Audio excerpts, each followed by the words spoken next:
भक्ती केल्याच्या नंतर, देवावर विश्वास ठेवल्याच्या नंतर देव देतो काय? देव मोठे आहे. देव काय देतो? देव आपल्यासाठी काय करतो? म्हणजे देव कशाने आणि कुठे भेटतो?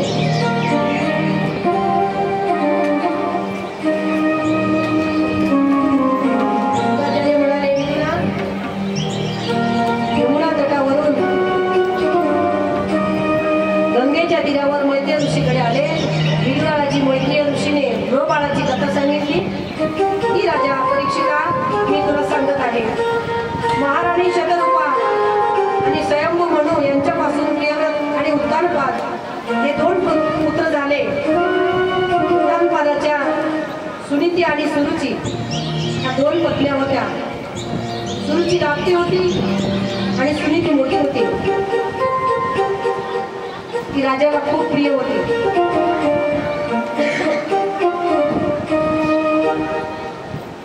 सुनीती म्हणजे तिची चांगली नीती होती आणि सुरुची म्हणजे तिला फक्त खायला प्यायला चांगलं पाहिजे होतं, विचार चांगले नव्हते. तेव्हा सुनीतीलाही एक मुलगा झाला आणि सुरुचीलाही एक मुलगा झाला. बाळाने आपल्या वडिलांच्या मांडीवर बसावं अशी इच्छा व्यक्त केली.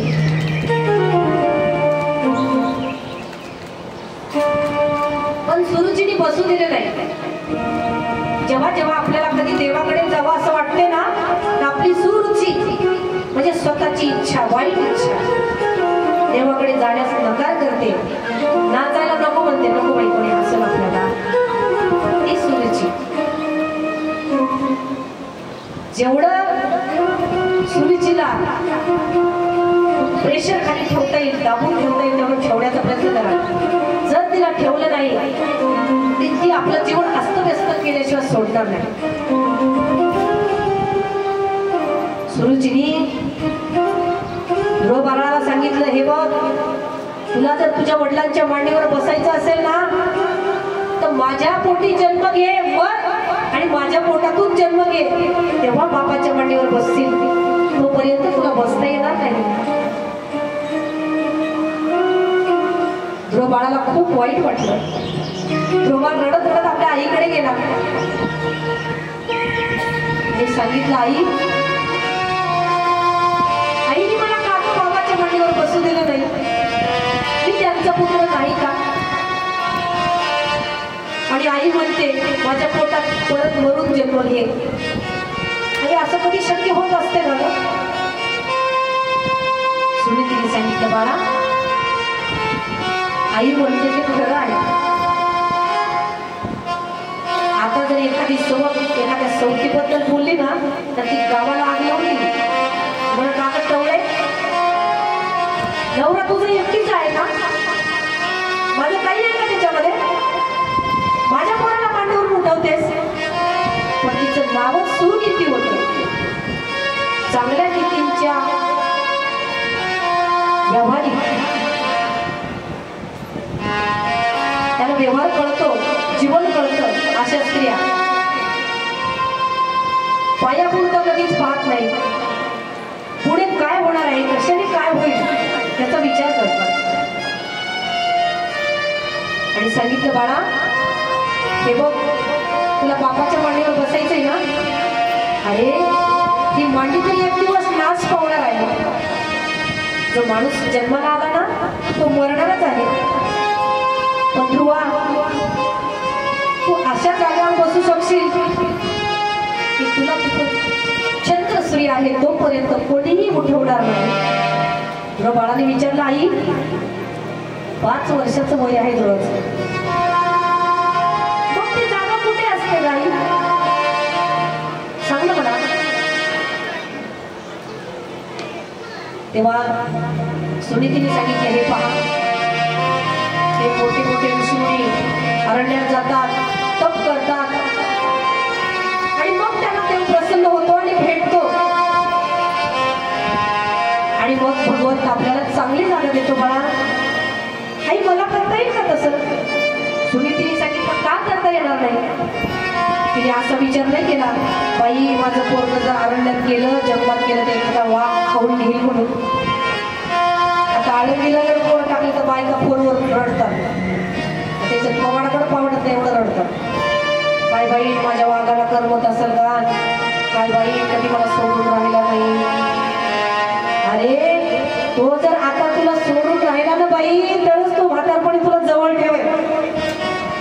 आता जर तू तिच्याजवळ राहायची इच्छा केली ना तर म्हातारपणी कवरत लाथा घालून तुला घराच्या बाहेर टाकल्याशिवाय राहणार नाही. हे लहानपणचे संस्कार असतात. की आळंदीला शिकलेला मुलगा महाराज जरी झाला नाही तरी आई वडिलांना त्रास देणार नाही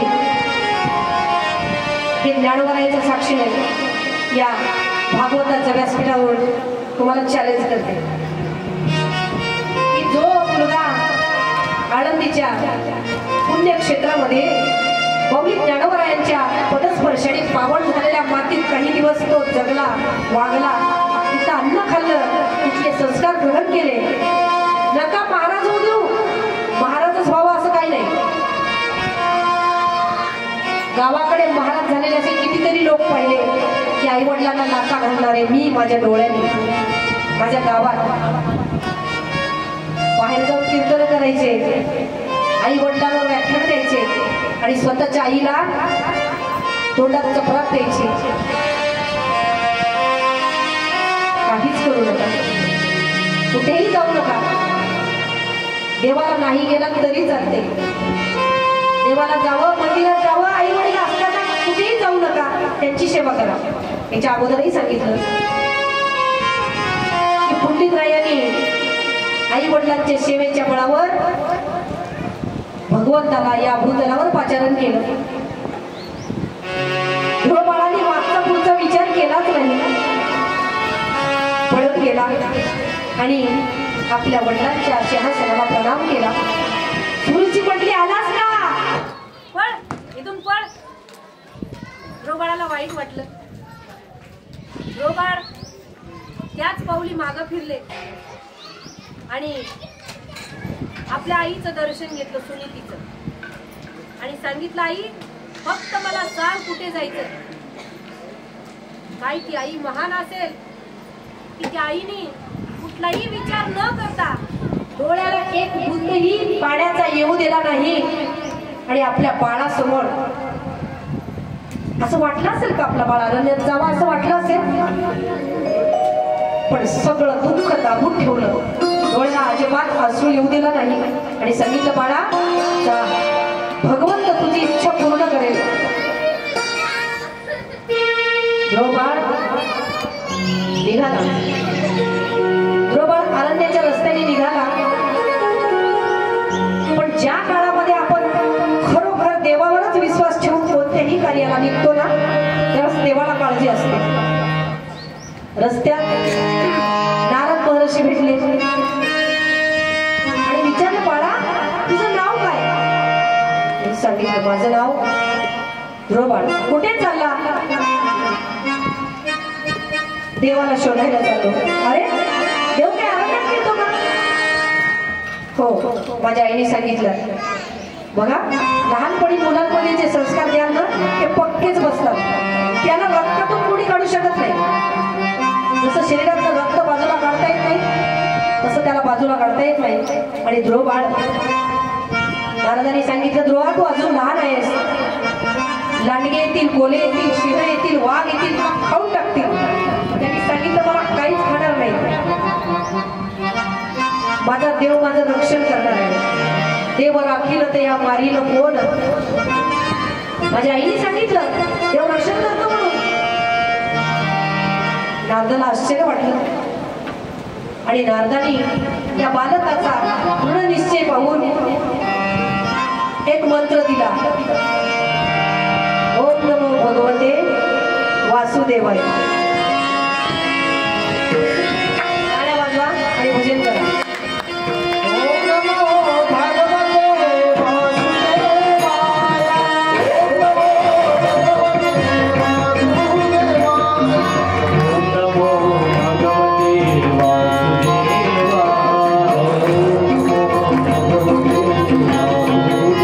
Oh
मी तुला मंत्र देतो,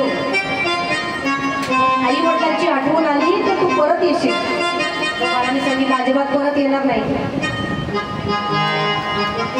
माता नास्ती पिता नास्ती नास्ती बंधू सहोदरा, हे सगळं नाश पावणार आहे.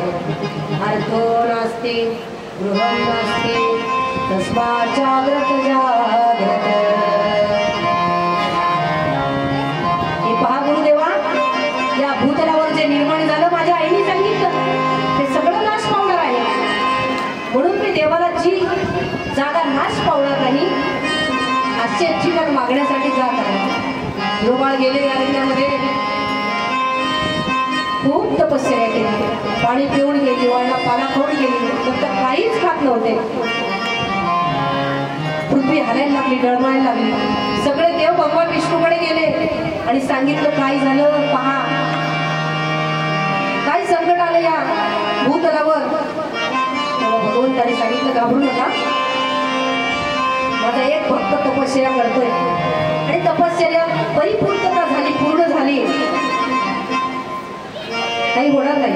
भगवान तिथे आले आणि कपोल नावाचा शंख ध्रुवाच्या गालाला लावला. ध्रुवाने डोळे उघडले, जी मूर्ती अंतःकरणात हृदयात दिसत होती ना तीच मूर्ती पुढे दिसली.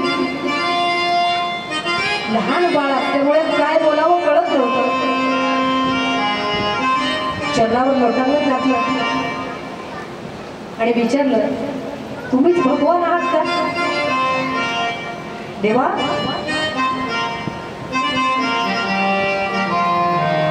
आलात तुम्ही? हो. काय पाहिजे तुला? देवा, मला काहीच पाहिजे नाही, मला फक्त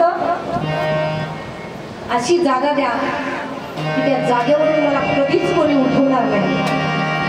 कारण मी माझ्या वडिलांच्या मांडीवर बसलो ना तर माझ्या आईने मला उठवून दिलं. माझी आई म्हटली त्या मांडीवर बसण्याची तुझी लायकी नाही, तू त्या मांडीवर बसू शकत नाही. म्हणून देवा मला अशी जागा द्या ना तिथून मला कधीच कोणी उठू शकणार नाही. भगवंतानी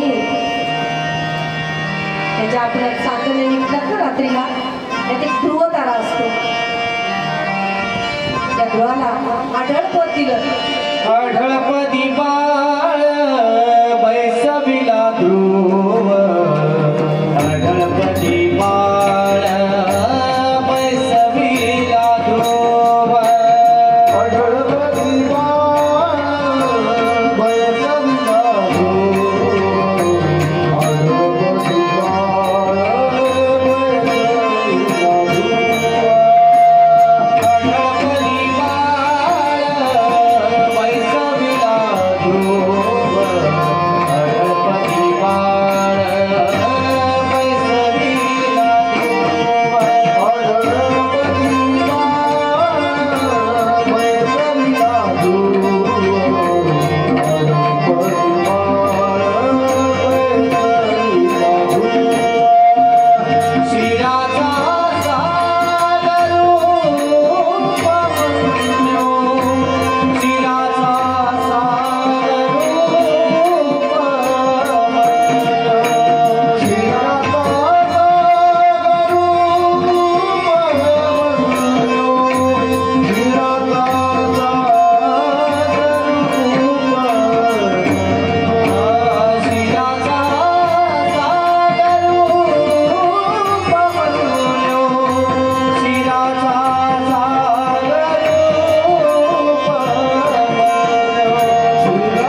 यानंतर राजा प्राचीन वेळी व नारायण उपदेश येतो.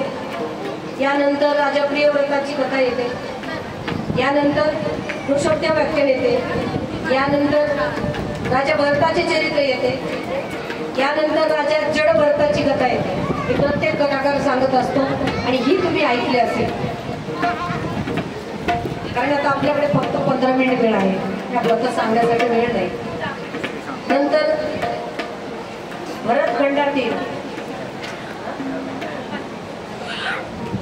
भरतखंडातील भूगोल खगोल पाताळ नरक याचे वर्णन आहे.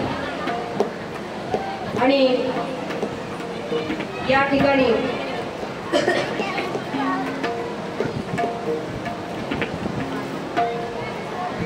आपण 6व्या स्कंदामध्ये प्रवेश करत आहोत. 7वा आणि 6वा स्कंद हे 2 स्कंदाच्या 2-3 कथा लगेच आपण पाहणार आहोत धावत्या वेगामध्ये. इथे अजामळ व्याख्यान येते. राजा प्राचीन वेळी कथा, दक्षपुत्रांचा वंश विस्तार, दक्षकन्या आदितीचा वंश विस्तार, वृत्तध्वजाची कथा, चित्रकेतू व्याख्यान, कश्यप आदिती दिती वंश विस्तार, हिरण्यकशिपू प्रल्हाद आख्याने, राजा नृसिंहाचा अवतार, भगवान शंकर कथा आणि धर्मचरण व्याख्यान. तर आपण आजामेळ हा धावत्या वेळात पाहूया. एक आजामेळ नावाचा ब्राह्मण होता. चांगल्या कुळामध्ये जन्माला आला होता, पण माणसं संगतीने बिघडतात असं आपलं भागवत महापुराण सांगते. खूप आचरणशील ब्राह्मण होता, पण डोळ्याने वाईट दृश्य पाहिल्याच्या नंतर वाईट वृत्ती झाली आणि एका वेशीला घरी घेऊन आला. जीवाचं नरक बनलं. परंतु पूर्वीचं पुण्य असल्यामुळे हा कथा तुम्ही अगोदर ऐकली असतील. एक महात्मे आले आणि त्या पत्नीला सांगितलं की दक्षिणा तर नाही, पण आम्हाला एक दक्षिणा द्या, तुमच्या मुलाचं नाव नारायण ठेवा, म्हणून आपल्या मुलांचं नाव चांगलं ठेवत जा. देवाचे भरपूर नाव आहेत. काय माझा वाघ, काय माझी चिमणी, काय माझी पाल, काय माझी खडोळी, असं काही नाव ठेवत जाऊ नका. एका वेळेने आपण देवाला हाक मारतो. लक्षात ठेवा, जन्म झाल्या म्हणायचं काय माय माझा वाघ हो, आणि पुढे नंतर झालं की बाई तो जन्म झाला तेव्हा त्याला वाघ म्हटली. त्याच्या कानावर ते शब्द पडले, मग तो वाघच होईल ना. काय होणार आहे?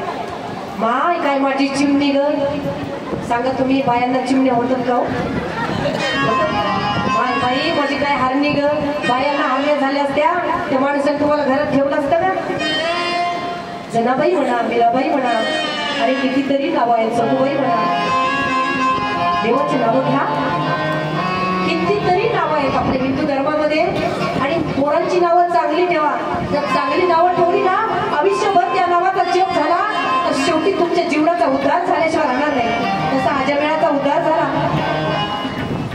जरी देवपूजेपासून देवापासून वंचित झाला तेव्हा आश्चर्य सांगते. प्रदीप दादाला माहित आहे माझ्या पुत्रीचं नाव गंगा आहे. काय आहे? गंगा. आणि तिला गंगा म्हटलं की ती पळत येते.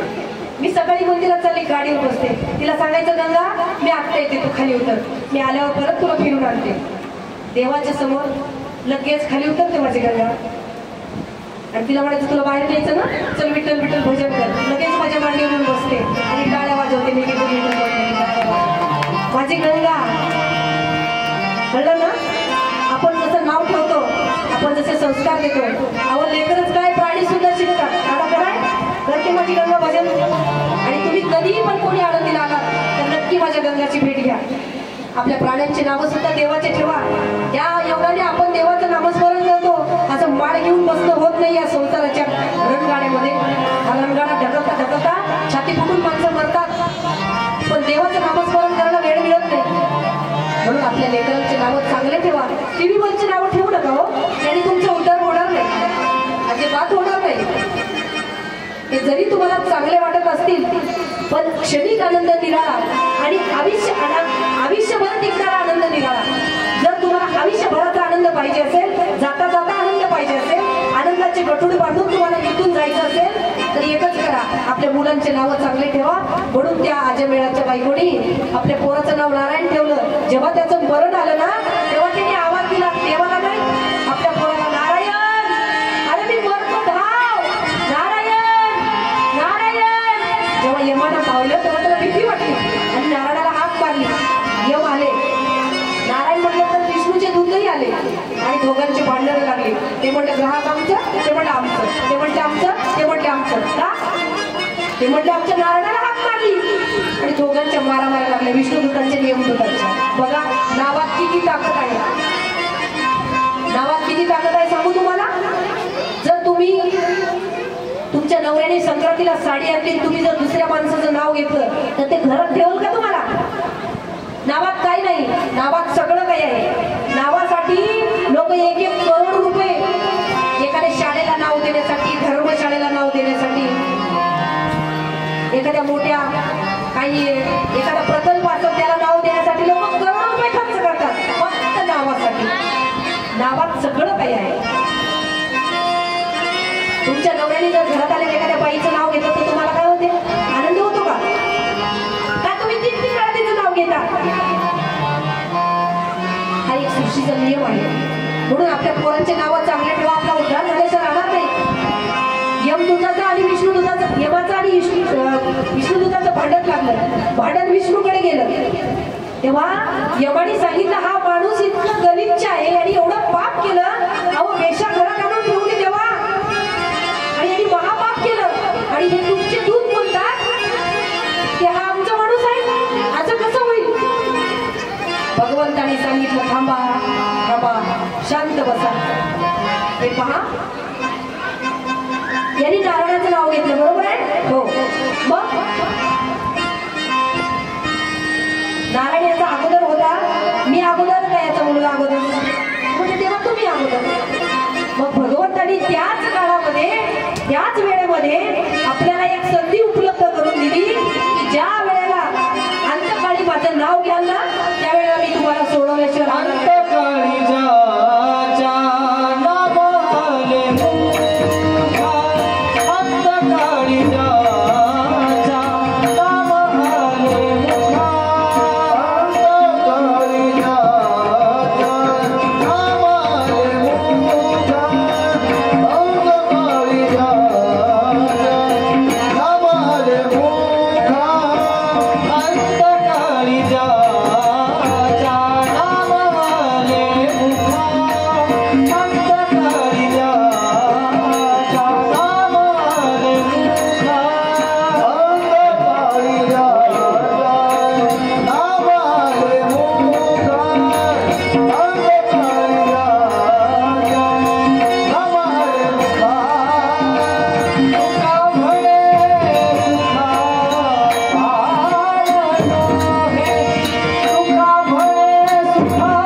देव फक्त भावाने आकळतो.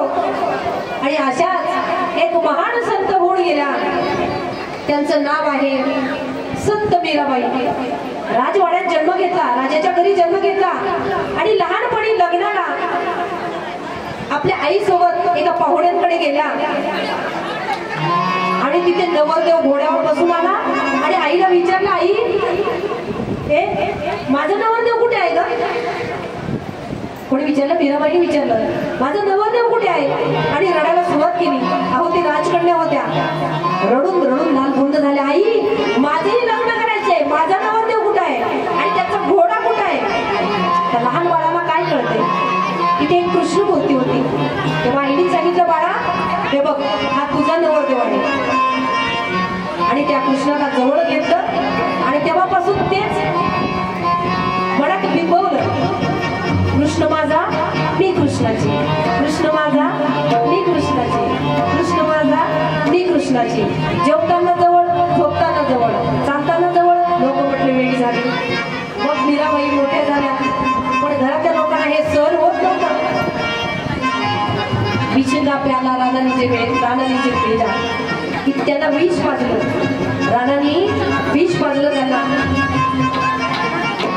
पण ते विष सुद्धा हसत हसत पिणारी ही साध्वी माता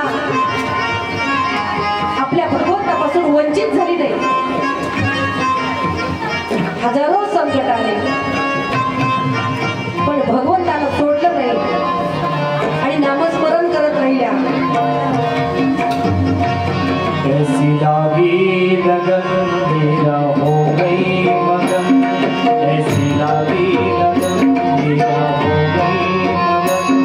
वो तो गली गली हरी गाने लगी, महलों के पति बन जो बंजरी.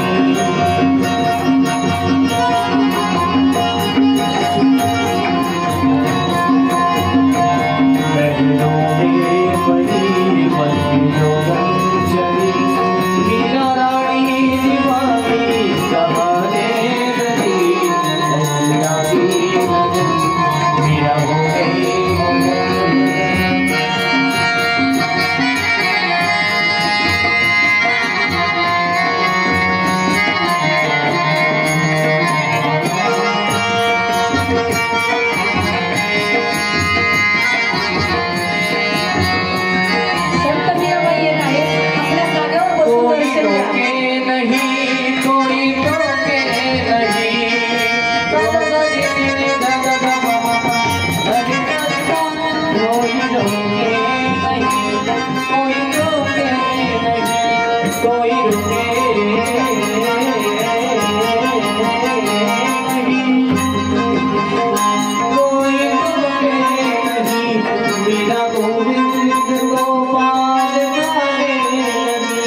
चला समोर.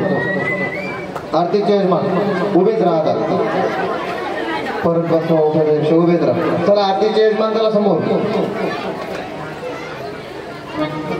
माझ्याकडे पहा.